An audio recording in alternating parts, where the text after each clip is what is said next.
Tokute na mino lisusu na magazine loba bosolo ya mokolo lelo pona koyeba na ko analyser actualité politique ya République démocratique du Congo elongo na mama na si ile kande to pesi bino mbote na balandi surtout ya Canal Congo Télévision bozali kolanda biso na rallye CCTV rallye officiel partout dans le monde et na Canal Congo Télévision bozali kolanda biso na TNT na Canal 52 donc lelo ezali mokolo tokobeta masolo o ezali ko défrayer chronique ya République démocratique du Congo na invité na biso Gabriel Mwana o to pesi mbote ndeko mbote mama nasi mbote et le mwana mama nasi lelo ndenge na utiko annoncer bino tokosola ba sujet oyo ezali bongo ko défrayer chronique ya République démocratique du Congo bino no surtout boyebi ete consensus ezwamite na bandeko ya confession religieuse wapesika ba sengela kiko pona kamoto oyo akokitana na Corneille Nanga na kati ya Seni jusqu'à présent eloko moko esalamite malgré que président de l'Assemblée nationale Mbosso Kodiapwanga a ici là ikopesa bandeko ya ba confession religieuse ba report ebele pona koyeba kopona munani ya kokamba président Sénégal jusqu'à ce jour to éviter ndenge likamwana ko sur la kasina motuna totuni conséquences kozala nini soki lelo bande ko confession religieuse ba trouver solution te na kopona candidat o ya kokita na Corneille Nanga nanga momosusu to ebiete bras de fer o ezali ko salima entre bande ko ya IGF na FST et sika alingeti a siliko dénoncer tentative ya détournement ya 16 millions de dollars na ngambo ya FST ou apesika Tony Mwamba a lingi a détourné mbongo oyo ezalaki destiné na paye ya ba enseignant oyo ba sileki bongo ko surveiller test ya TENAFEP o esalamaki na ensemble ya République démocratique du Congo Mwamba et le monde mama na site ko sur la masolo ko na biso na présenter bino azali bongo analyste politique kasi yamboto banda émission mwana mboka Gabriel Mwana lecture ni nous allons ko sala uta makambo oyo ya désignation ya président ya Seni et bandaki jusqu'à présent non ba trouver consensus. Merci ndeko oyo ekoki kozala lecture par rapport ya problème ya désignation ya moto oyo ako remplacer ndeko Nanga na niveau ya Seni ngana moni eza kosala pasi parce que place ba congomani nyonso bazali ba intellectuel ba politique ere boza koloba consensus wana eza kaka eloko ya français boza clarté. Moi je vois que consensus égale à dialogue, consensus égale à dialogue parce que bato baza ko kamba Seni baza koluka ba confession religieuse po ba désigner mokonzi ya Seni po ba élection ezala ya malamu ezala ya ko se discuter ezanga confiance nge tilelo bazolo batel ngandi na salaki boye ngandi na salaki boye. En tout cas il faut que transparence confiance ezala nanu avant que maponami ezala question wana eza problème ya ba confession religieuse te malgré baza lokola ba étiquette mais ba acteur de film dossier ya Seni ezande ba politicien de place oyo ndeko Mbosso aza kokoka koloba vérité te uzona parce que batu wana baza ba minorité majorité eza population bato bakambaka population vraiment na quotidien nango eza ba politicien eza incompatibilité entre ba politicien bango moko eza incompatibilité na niveau ya ba confession religieuse te uzomona donc dossier ya Seni eza c'est un dossier politisé.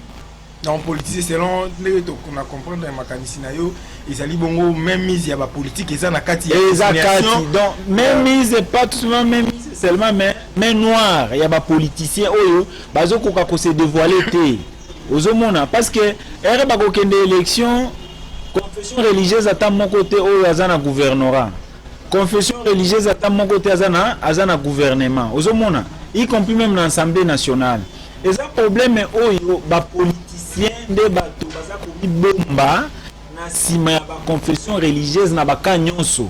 Alors ce qui est un peu regrettable soki bato bazolo baza ba banganga nzambe baza ko se comporter pour sacrifier la vie il y a tout un peuple. En tout cas ça fait trop mal. Il faut que les gens se regardent dans les yeux baloba vérité que non awa problème eza ya confession religieuse te problème eza ya ba politicien parce que ce que la confession religieuse balinga va trouver compromis depuis très longtemps tellement il y a la politique. Nous avons allé aux élections avec des politiciens. Alors batouana o bakokende élection de bazo sala en sorte que compromis ezala te. Mais pour compromis a bien ezala, il faut bazwa batu oyo bakamboka ba vanda na ebonga ba solola. C'est un problème des intérêts. Ba intérêts a bien calculé. Tende yango bazo suana bazo tia sikoyo confession religieuse liboso. Non, nous on n'a pas affaire avec des confessions religieuses. On a affaire avec des politiques. Batu oyo mboka oyo soki eza na kati ya mabele ti lelo boye situation oyo ba congolais bazo vivre eza na maboko ya ba politiciens. Alors il faut chercher à être en face des politiciens pour qu'il y ait la compromis oyo ko permettre que mboka ekende liboso. Mapona miamala mo ezala. Nde eloko wana nde eza ya kolobela batu. Nde komboso aloba nde bongo atika ko loba biloko ya bongo parce que je ne sais pas comment il y aura des élections dans des contestations. Je ne sais pas comment est-ce que il y aura le développement dans des contestations. Élection égale à développement. Alors, pourquoi ne pas installer réellement la vraie démocratie? Vraie démocratie, il y a compréhension, il y a respect, il y a test, il y a qu'on viser la politique est pour les politiciens. Vous appelez tous les cas possibles dans la démocratie, vous vous mettez autour d'une table, beaucoup définir. C'est là où vous pouvez savoir que la vraie majorité c'est elle, la minorité. Donc vous partagez comme ça, tout le monde en tout cas, je ne sais pas. Raison pour laquelle, parce que quand on est responsable d'une institution, vous vous réveillez le matin, oh je donne 48 heures. 48 heures, ils ont empiré, il n'y a pas de solution. Vous voyez qu'il y a 72 heures. Ouais, ce n'est pas ça. Ça ne fait pas l'honneur de la République. Ndekomboso, oyo tokoki kopesa koyebisa ye aloba busolo na ba Congolais. Busolo ngokoki kozala neti nini? Oyo okoki ko imaginer. Busolo ndekomboso akoki koloba parce que lelo je ne crois pas même si na bras de fer ou soit na ba stratégie politique ou soit spirituel, parce qu'on parle de la religion ici, en politique, et c'est devenu déjà... Parce qu'il y a l'église et l'État. Il faut repartager. Il y a la part de l'État, il y a la part de l'église. Il ne faut pas responsabiliser l'église. Dans le dossier à l'État, non, ça ne peut pas se passer. Alors la réalité est que Mbosso doit appeler les gens à l'unité.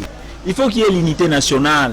La CENI vous concerne, la CENI me concerne. Même moi, je n'accepterai pas qu'il y ait un président de la CENI Oyo à Komona comme si il est devenu le DG de la CENI qui va commencer à signer des notifications pour ses intérêts à lui. Non, notification, cela veut dire des nominations.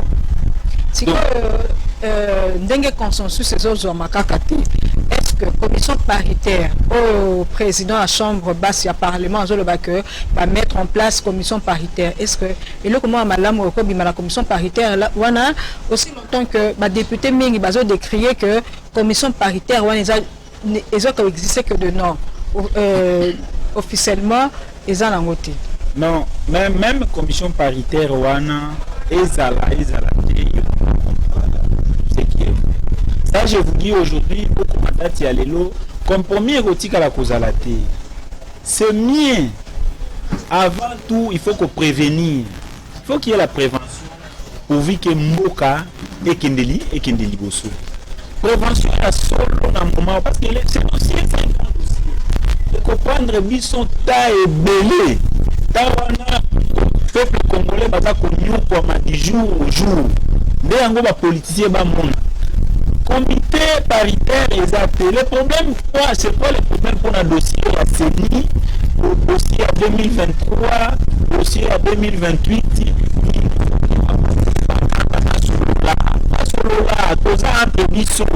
moyen que bombana exacté, mettons-nous autour d'une table.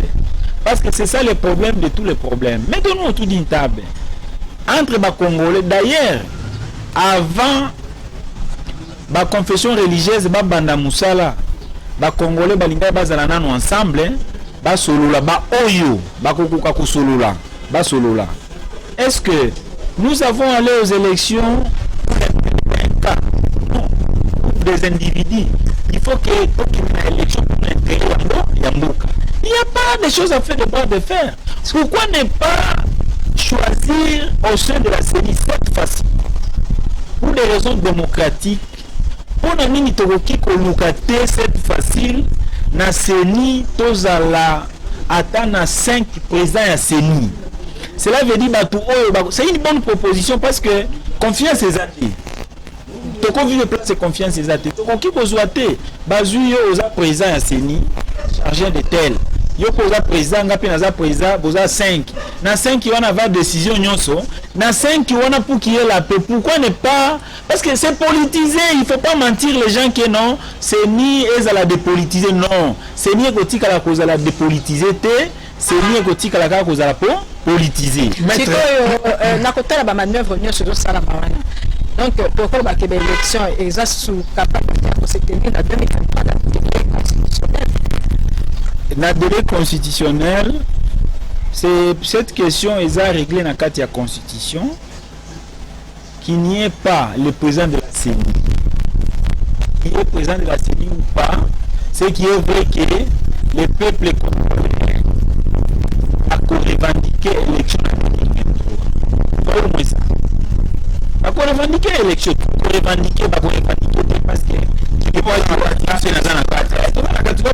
non Biboko Mboko Zali, que président soit ça après 5 ans, justification na maponami.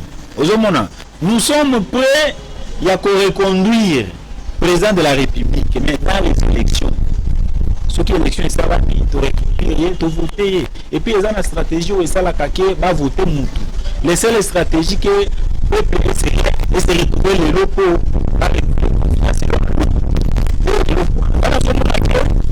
La politicien sous baza pour distraire, ça c'est les conseils d'avance. Baza pour distraire président qui se dit le coup là va pour distraire président Kabila. C'est ça au moins le danger. Ça a toujours commencé comme ça. Avec le président Kabila. Le tiraillement, président Kabila a fait ce qu'il a fait sous forme d'un bras de fer. C'était passé mais et donc on a mabé et sous kakaka mabé. Donc on a aussi souhaité ndeko Félix président de la République attendre la trace ya Kabila tendengi. Oui parce que bande ko kosa président Kabila. Na batu bande ko kosa président Kabila bande ko kosa président Félix. Alors biso to limité président Félix makambo oyo a reprocha ki yango ndako oyo alobaki eza ndako ya moyibi ya kota te mpona intérêt ya mboka ya bakongolais souwe na biso eza ke président Félix lobi atika souvenir témoignage ya malamu na mitu ya bakongolais alanda batéâtre oyo ya mboso azoloba ke non na 2023 sur c'est combien ezalaki FCC ezalaki boye lelo vous pouvez ou ne pas être là ça va passer non on n'est pas comme ça donc cela veut dire bato bayibaki lobi biso ba congolais to ba novanda kaka na kati ya vie ya répétition nous ne voulons pas de répétition tozo luka makambo ya sika oyo et ko permettre que démocratie ya vrai ya solo ezala na kati ya mboka na biso. Maître Gabriel mwana tokota na fond ya likambo ezo kabola ba ande kwa confession religieuse oyo ba kaboni na deka tomoni ba ande kwa catholique ba lobi candidature ya Kadima Denis Kadima ezali purement même mise à pouvoir, même mise à IDP, c'est-à-dire derrière, parce que Bali va imposer Kadima ou Azali ni candidat, il y a Kimbangis, c'est Azali Mouto à travailler Kibongo na présidence de la République étant conseiller en matière électorale et à chef de l'État Félix Antoine Tshisekedi. Mais nangam oyo bande ko ba confession religieuse balingi toujours ba imposer moi na mboka Denis Kadima. Question moko bande ko baloba tunaki awa babaki na tunayo est-ce que lelo Dodo Kamba azali kosala lolenge moko oyo Sonika Futa saki na époque ya Joseph Kabila oyo déjà ba si confession religieuse bazalaki pro Joseph Kabila. Merci ndeko nakoloba par rapport ya ndeko Kadima bon naza koyoka bazolo bandeko Kadima na yebite sokaza candidat prétendu candidat à église Kimbangiste ou soit prêt à pouvoir à un cas politique en tout cas toza wana te par rapport à wana en tout cas na yebite na yebi PET menga na yebi Congo pour naza ko vivre pona ekolo Congo bon ndeko dodo atika kosala biloko azosala moi je crois que nous on n'a pas de complexe pour ce pays. Tonyon kwami ebele po na mboka oyo candidat ya confession religieuse nyonso soka za accepté na majorité ya ba congolais bazosala komeka te bamekaka na politique te bamekaka te me basalaka lelo vi na biso ba congolais ekoki kozala na maloba ya ndeko dodo te ozo comprendre ekoki kozala donc ndeko dodo que ça soit ndeko chole que ça soit ndeko dodo que ça soit tout ça non nous sommes des humains nous connaissons ozo mona mutu moko te aya kolata poso ya meme liboso ya biso ba congolais toyebani déjà toza réveillé atika ba discours ya bongo. Ce problème est un problème à niveau ya ndeko dodo te aza a mesure ya ko régler yango te. Problème oyo eza na niveau ya ba politicien. Na kati ya institution oyo eza ya appui ya démocratie, c'est le parlement aussi. Il n'y a que le parlement qui peut résoudre ces problèmes. Le seul moyen aussi, ce n'est pas le moyen à kolobaker la majorité ou la minorité, non. Parce que nous tous, nous sommes majoritaires. Vous comprenez? Si tout bateau, tous en balabala konyo kwa mande majorité de force ya Congo yango wana. A ça en sorte que baka politique ignon soit apaisé de tout son mien, baka politique ignon soit bakutana ba solola, baye bandenge bakosala pourvu que bakotia solo ya seni baza la compétition électorale ya 2023.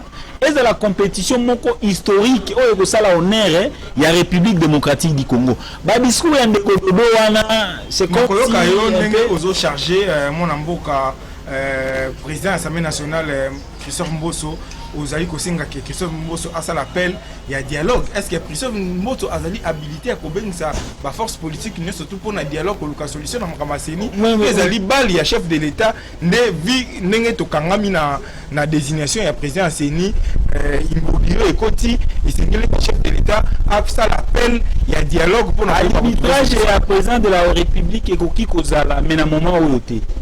Parce que le dossier entre l'État, la table de M. Mbosso, jusqu'à présent, ça a déjà expérimenté. Ah, voilà, bon. Ça, mais pour le moment, le dossier est en carte, il y a Ndeko Mbosso. Ndeko Tozoloba, Ndeko Mbosso a joué dans malignité. Alanda ba discours ya Ndeko Dodo te, Ndeko Dodo azaka lokola ngai. Ozomona, mutu oyo naliaka fufu na pondu. Azaka Moutou. Donc des milliers de Congolais lelo ça passera pas que discours yandeko bobo et pour la Congo et pour la paix na zone dimayango te. Donc le bazo ke ba uti kotika na Assemblée nationale entériné yangote. Selon ngana ebisi yo ke nazo loba en tant que Congolais naza na droit naza étranger te naza Congolais. Toza na kati ya union sacrée. Tokoki koloba kosalisa ba erreur oyo likaki te tozlingaki président de la République alobaki ke azoluka Congo oyo kozala na bahomme forte na ba institution forte. Vous comprendre? Toza na droit na erreur ya ko se contredire te. Tozoluka ba institution forte ezala. Na kati ya ba institution forte wana tozoluka pourvu que makambo ya malonga esalema busolo ezala bolingo ezala kimia ezala na kati ya kimia wana ndeko Mbosso ayebi eloko akoki kosala pona kosangisa ba congolais nyonso baza la place moko basolola pona problème wana ekosila. C'est un petit problème avec la compréhension, mais c'est un grand problème lorsque il y a l'incompréhension. C'est ça problème ya par rapport à dossier ya Seni. Mwana mboka Gabriel mwana tozo koba na émission na biso kasi tomoni ozo ko charger trop bandeko ya ba siko confession religieuse au bazali contre point de vue à église catholique, mais église catholique pe ndenge bazali ko traîner les pas au monité que bazali comme biso pe faire glissement. Ah mais yoka na biso eloko moko olobeli kaka dodo kamba tika makambo wana Mbosso landa dodo kamba te mais makambo église catholique pas au sala. Au monité que bazali pe on dirait azali ko préparer bato bazali na sima na nakoki ko charger ndeko dodo te parce que nga naza congolais nazomona liboso nakoki pe kolobela bato ya église catholique te parce que bango pe baza habilité te na kati ya histoire politique ya mboka na biso nous avons la séparation du pouvoir. Pour séparation du pouvoir wana nde eza ya église et l'état. Ça c'est l'état, ce n'est pas l'église. Église ekokoka, église mission na ngo eza kobongolisa bato mitema. Botika corruption, botika moyibi, soko oza na mbongo oza na $1 million ya yo moko na bana na yo yebaki bato musu na kingasani baza na eloko kolia te. Mission ya église nde yango wana kobongola bato mitema oyo bakozala ba citoyen po ba servir mboka.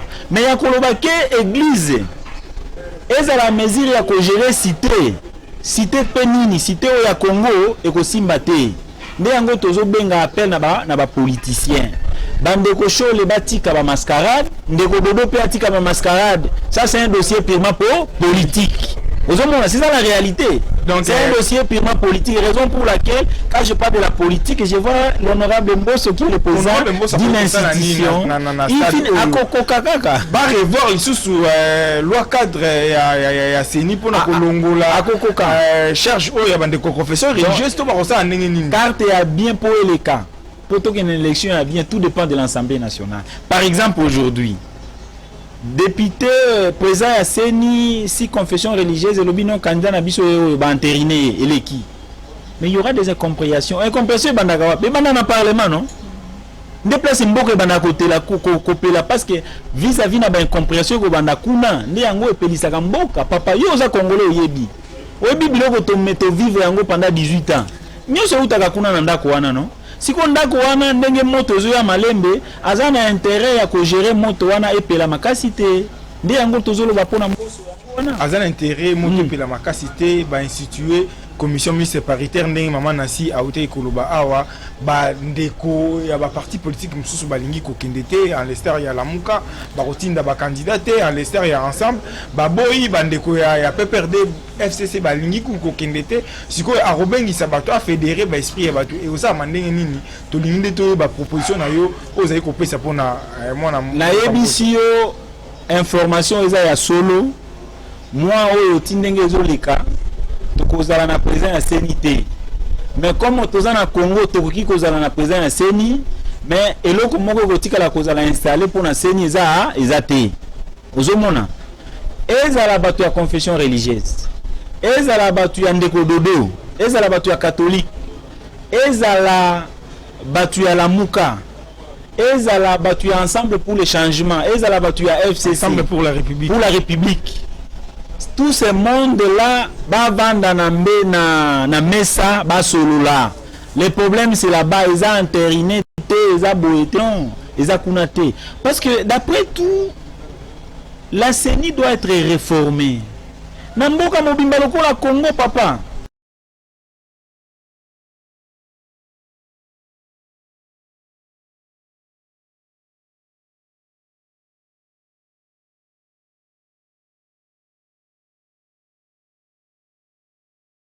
Yango ata 25 familles batu bakovanda na essence moko ya bien dignité ya ba congolais ekozonga. C'est ça le problème. Il y a pas biloko oyo wana koloba ke ndeko Chole akokoka na église catholique ou soit ndeko Marini nani SCC Bokondoa bango nyonso bakokoka te batika ko bloquer mboka soki baza mesure te inaka dire que nous avons la mission d'amener les âmes vers l'éternel. Oh, les politiques, les bino. Bon, arranger ma rambo ya politique. Ba tomber na piège te oyo et ko sungamboka te. Donc c'est un peu ça. Donc pour yo ndenge to makamno so conséquence ko zanini. Question de tout na qui n'est bandé on la conséquence que vous avez ni consensus c'est trouvé te président CENI a trouvé te au lobby était tout ben ils a dialogue pour être bandé surtout bas sangana donc élection 2023 tout bon ça oui bien nos conséquences à libo élection 2023 tout bon ça parce que ceux qui au lobby était dialogue et salama tant ils a sousté to yoka kindeko c'est ça ici à peut-être de ambela à la lire où vont les choses tant ils a lité ceux qui confession religieuse va trouver quand consensus te na parlement kuna masolo malunga et salamité na niveau commission mixte paritaire olobi ba bengisa dialogue. Donc on a déjà glissement en 2023 élection exacte. Non, non, non, émission que ce babé ici dialogue égal à glissement. Glissement exact. On est congolais, on est responsable, on peut dialoguer, on peut échanger pendant 2 jours, 3 jours. C'est possible. Na Congo, Na Congo, oui. C'est une semaine et c'est 3 mois. Et ça le problème exact. Dans une semaine, 2 semaines, et cause là. Conséquence c'est années. Et ça blocage et développement à Congo. Parce qu'aujourd'hui tout le monde est focalisé pour un problème à Seni.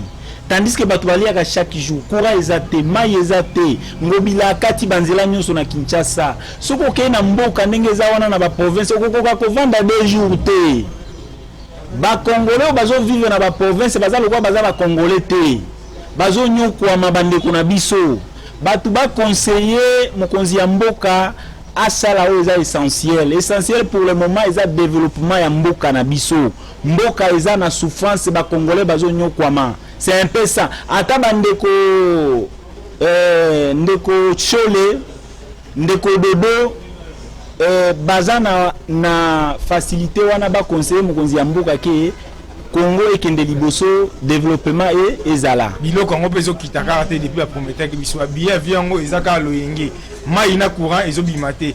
Est-ce que Félix Tshisekedi akozala responsable de makambo union surtout aux Zoloba na suka manda na ye? Bon, attendez, tous à citer ba combo ya bandeko Mboso, bandeko ya Badodo, bandeko Chole. Le patron de la République démocratique du Congo, c'est le président Tshisekedi. Yende Moutouaza ko mérité honneur na déshonneur ya peuple congolais. Batu nyoso bazo imaginez batu bakini Kabila. Les puissants Kabila batu bakini.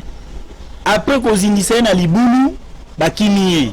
Batu wana kaka ndelelo okoki komona bakokima président Tshisekedi sikoyo biso tozolinga te président Tshisekedi atombe na ba piège ya batu wana te. Ce sont des flatteurs. Batu balembaka pouvoir te. Azo calculer chaque mois il a autant de dollars pour ses enfants et sa femme et sa famille. Mais bao baya baza bayandwa ba Congolais la majorité baza konyokwama nde yango bazo bisa. Il y a des gens qui disaient au président Kabila donnez-nous la mission, on sera à mesure de faire ça. Donnez-nous la mission, toko bloquer, on va glisser, on va aller batu wana bazalaki bazati lelo basuki wapi na président Kabila batu mususu ya bongo bazo kende sou pas président Tshisekedi bazo bisa e bongo. Mais baza ko sala eloko te mission oyo bako senga pa mokonzi ya mboka. Donnez-nous la mission de nourrir la population, les Congolais, de donner les transports aux Congolais. Imaginez na point noir awa bazo sala ba publicité à avion non na point noir awa na Brazzaville. Oyebi ke kobima Brazzaville ko kende point noir c'est $70. 2 heures d'Iran, 2 heures et demie de vol. $70, 35 000 francs CFA. Vous payez $70 et puis au commandozo là donc là-bas avion ezali lokola taxi. Olali au sokoli air nyoso bimika ko kena aéroport okuta vol les ana tu payes à la guichet en petit ozo futa mbongo bazo embarquer au mbalamoko. Ah on ngam. Pourquoi pas ici chez nous? Il faut discuter pour les billets d'avion. Ça ce sont des simples distractions. Hein? Ce sont des distractions. On discute pas pour la vie. Pour manger on discute pas. Ce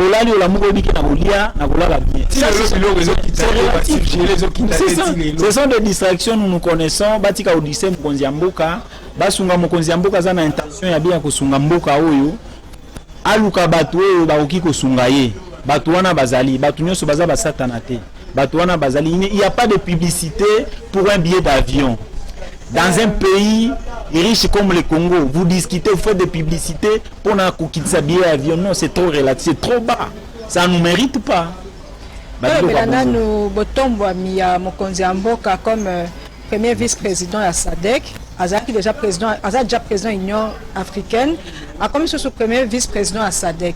Mbanonini Mboka Congo et Koki Kozwa na sima ya élection sur le plan diplomatique na plan économique tout le monde dit que la population souffrir colia à consommer li pas 200 francs ou à peine victoire tous les jours ça déjà tout un problème si koyo avantage nini oyo Congo et Kozwa na sima ya élection. Merci beaucoup. Tout d'abord naza kopesa ba félicitations nanga et pas ya Fumwadi Tunga président de la République. C'est un homme que j'aime beaucoup. C'est notre président. aza mutu aza na ba bonne intention, il est animé de bonne foi, mais il est très mal entouré. C'est ça le grand sérieux problème. En tout cas, toutes nos félicitations au président de la République. C'est pas facile. Aza na Union africaine, de l'autre côté na SADC. Nyoso wana eza esengo. Mutu oyo azomona musika nomination eye kana ba responsabilité ya minene. Eza responsabilité oyo président Félix eza lokola monde Afrique ezotalela ye. Aza lokola devant un fait accompli. Donc en un mot, le président de la République démocratique du Congo, qui est le vice-président de la SADC, qui est le président de l'Union africaine, a intérêt à kosala malamu pourvu que mokili Afrique union seza kotalela ye. Donc avant d'arranger mosika epa ya batu awa nanu abandako kobongisa awa nde eloko na koloba par rapport ya wana abanda kobongisa awa na question tuni na l'intérieur ya pays ba collaborateurs na ye bazo travailler bien te tozo yoka awa par-ci par-là monongu lokola likambo ya dossier ya IGF oyo mwana mboka alingeti bazali ko welela na ministre ya EPST Tony Mwaba na likambo itali tentative ya détournement ya 16 millions de dollars oyo ba inspecteur ya IGF ba ko dénoncer awa pona likambo itali paiement ya ba enseignant oyo basalaki surveillance na test ya TENAFEP.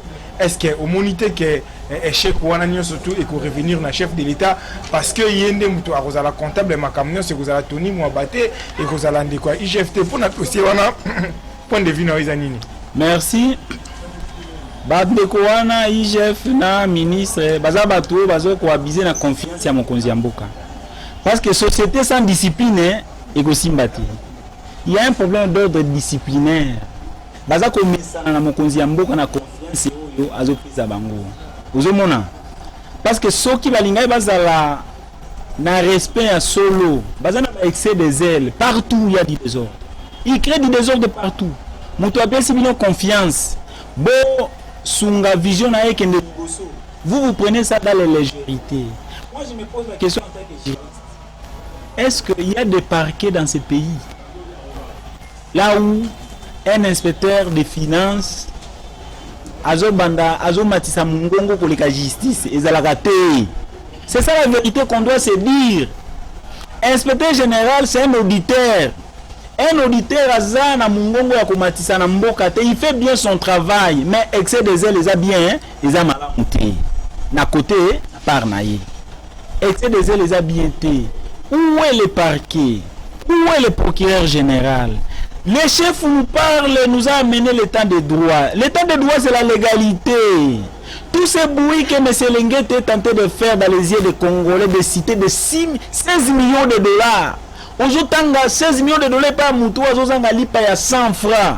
Et ça, c'est un crime passionnel. Aujourd'hui, on a créé lobi ba syndicaliste EPST ba kotomboka po to ki de yake bazana na kotomboka parce que mon na bango ba politicien bazolia 16 millions de dollars ici 16 millions dans un pays comme la République démocratique du Congo place Mutazo Zanga lipa ya 100 francs. De l'autre côté ndeko ministre abimi avec audacité aza koloba mayo eza ko salema na kati ya EPST eza honte. Tous ces gens-là, ils ne font pas l'honneur du président de la République. Baza ko abiser na confiance ya Congo na confiance ya mokonzi ya mboka. Eza makambo moko ezo sala pasi makasi. Batu basala musala mokonzi ya mboka sali apesi bango po basunga mboka. Dysfonctionnement eza ba esika ebele. Lelo pour voyager na Congo. Il faut dépenser $35 pour la test ya Covid.